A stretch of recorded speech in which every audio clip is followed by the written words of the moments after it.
जिंदाबाद जिंदाबाद जिंदाबाद। चौड़ को लागू करो चौड़ को लागू करो। साडा हक इते रख। We want justice. We want justice. We want justice. आवाज दो। आवाज दो। आवाज दो। यूनाइटेड फ्रंट मेंबर कठुआ, सबसे पहले आप सभी मीडिया बंधुओं का तहे दिल से शुक्रिया, धन्यवाद कि आप हम गरीब डेली वेजर्स की आवाज़ आम जनता तक पहुंचाने के लिए और ये जो बहरे हमारे लीडर बैठे हैं, नेता बैठे हैं, उनके कानों तक पहुंचाने के लिए एक स्तंभ का काम करते हैं। मीडिया का ही हमारा जो बड़ा क्रम था, नेशनल मीडिया, आपने देखा कि कभी भी मैक्सिमम 99% हमारी न्यूज़ नहीं लगाई जाती है। अगर ये सोशल मीडिया नहीं होता तो आम लोगों तक हमारी आवाज़ जो है वो नहीं पहुंचती।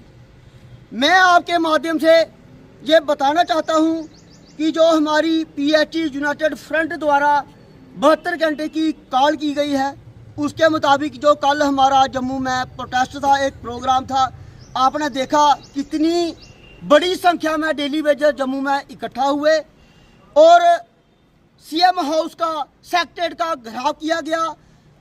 सरकार ने, प्रशासन ने बड़ी कोशिश की, बड़ी फोर्स डिप्लॉय की, लेकिन डेली वेजेस की ताकत को कोई भी फोर्स रोक नहीं पाई। मैं ये कहना चाहता हूँ इन सरकार से, इन प्रशासन के लोगों से कि आप जो इतना तामझाम इन डेली वेजेस को रोकने के लिए लगा रहे हैं, क्या कौन सी सरकार ऐसी आई जिसने मैनिफेस्टो में ये नहीं रखा फर्स्ट प्रायोरिटी में रखते हैं डेली वेजेस का मुद्दा हल किया जाएगा। लेकिन जैसे ही सरकार बनती है तो एक नया ड्रामा जो नौटंकी होती है वो शुरू हो जाती है। इनके नंबर्स कितने हैं, कितने डेली वेजेस हैं, इनको बैकडोर से लगाया गया है, इनको ऐसे लगाया गया है। मैं आपके माध्यम से, बीजेपी सरकार भी चली गई यहाँ से, एसजी प्रशासन भी रहा, आज जो एनसी की सरकार है, मैं तीनों से ये प्रश्न पूछना चाहता हूँ कि क्या उनको आज तक हमारे नंबर का पता नहीं चला? उनको इस नंबर का पता चल जाता है जब सरकार बनती है, ना मैनिफेस्टो में रखा जाता है, लेकिन उनको अपने नंबर्स का पता चल जाता है कि हमें कितनी गाड़ियाँ चाहिए, कितनी MLA की सैलरी बढ़ानी है। जो 1 घंटे के लिए MLA बनेगा उसको भी पेंशन मिलेगी। लेकिन जो 30 साल से PHE डेली वेजर दर की ठोकर खा रहा है, हर सीजन में काम कर रहा है, टेम्परेचर 40 का हो तब भी काम करता है, - डिग्री का हो तब भी सर्दी में काम करता है और गंदी नाली में हाथ डाल के काम करता है। लेकिन इनको सिर्फ काम चाहिए। आपने देखा कोरोना का पीरियड आया तब भी PHE डेली वेजर सबसे आगे रहा। हमारे अफसर साहिबान हमारे AC रूम से बाहर नहीं निकले कि कहीं कोविड ना हो जाए, लेकिन डेली वेजर कहीं नहीं रुका। लेकिन मैं आपके माध्यम से ये बताना चाहता हूँ इनको कि थोड़ी शर्म आनी चाहिए हमारे पॉलिटिकल ढांचे को। कब तक आप गरीब लोगों का खून चूसते रहोगे? शोषण की कोई हद होती है? कोई सिविल सोसाइटी जो है वो हमें सपोर्ट नहीं करती है, सिर्फ बातें हैं। किसी ने मंच पर आकर, किसी ने रोड पर आकर किसी PHE डेली वेजर को सपोर्ट नहीं किया। क्या सोसाइटी को हम पानी नहीं पिलाते हैं? मानवाधिकार कहाँ गया आज हमारा? क्या हमारा हनन नहीं हो रहा? हमारा शोषण नहीं हो रहा? हमारे बच्चे नहीं है, पेरेंट्स नहीं है? हमने 3 पीढ़ियां बर्बाद की हैं इस डिपार्टमेंट में आके। और इन नेताओं को शर्म नहीं आती है कि ऐसे बच्चों की तरह बहानेबाजी करते हैं और हमारी पेंडिंग अभी तक नहीं क्लियर कर सके थे।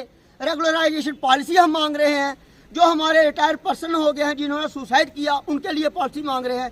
हमने कौन सा कोई हज़ारों करोड़ रुपया इनसे मांग लिया है? मैं रिक्वेस्ट करता हूं इनसे कि डेली वेजर्स का हक जल्दी से जल्दी उनको दिया जाए, नहीं तो ये जो 72 घंटे की कॉल है इसको बढ़ने में ज़्यादा देरी नहीं लगेगी। हमारे जो साथी हैं बाकी, अभी जम्मू में प्रोटेस्ट लगातार चल रहा है। आने वाले दिनों में ये हालात इतने गंभीर हो सकते हैं।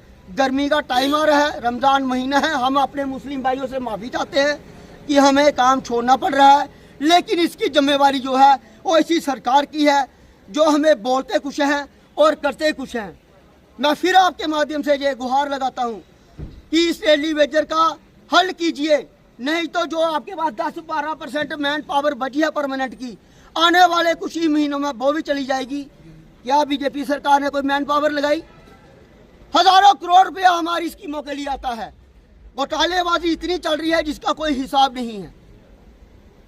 हज़ारों करोड़ रुपया इन स्कीमों के लिए आता है, लेकिन PHE डेली वेज के लिए इनके पास कोई पैसा नहीं है। तब हमारे फाइनेंशियल मिनिस्टर हैं वो भी चुपचाप खड़े हो जाते हैं। कौन सा यार ताजमहल मांग रहे हैं डेली वेजर, खाने की 2 वक्त की रोटी, कपड़ा और बच्चों की एजुकेशन की फीस मांग रहे हैं। कौन सा एम्प्लॉई आज जो 1 लाख रुपये 80-90 हज़ार से कम लेता है लेकिन डेली वेजर परमानेंट एम्प्लॉय से ज़्यादा काम करता है, उसको 9,000 दिया जाता है जिससे उसकी बच्चों की फीस भी नहीं निकलती है। तो मैं आपके माध्यम से फिर से बार बार रिक्वेस्ट करता हूँ कि हमें SRO चोट के तहत परमानेंट किया जाए।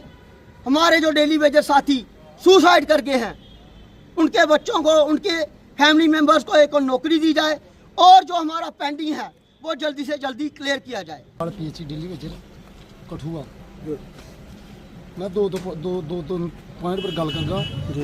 एक तो जी सरकार कमेटी बना दी है, ये पर सानू यकीन नहीं है क्योंकि पिछले 30 साल दी जी कमेटियां क्या बनाई डेली वेजर के पल्ले कुछ नहीं पाया, इस करके सानू इस कमेटी पर कोई यकीन नहीं है।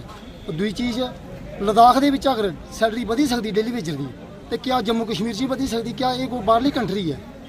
इस करिए गौरमेंट यही चेतावनी देना चाहते हैं कि जी 72 घंटे हड़ताल रखी दी है ये अगे भी हो सकती है। जय हिंद जय भारत।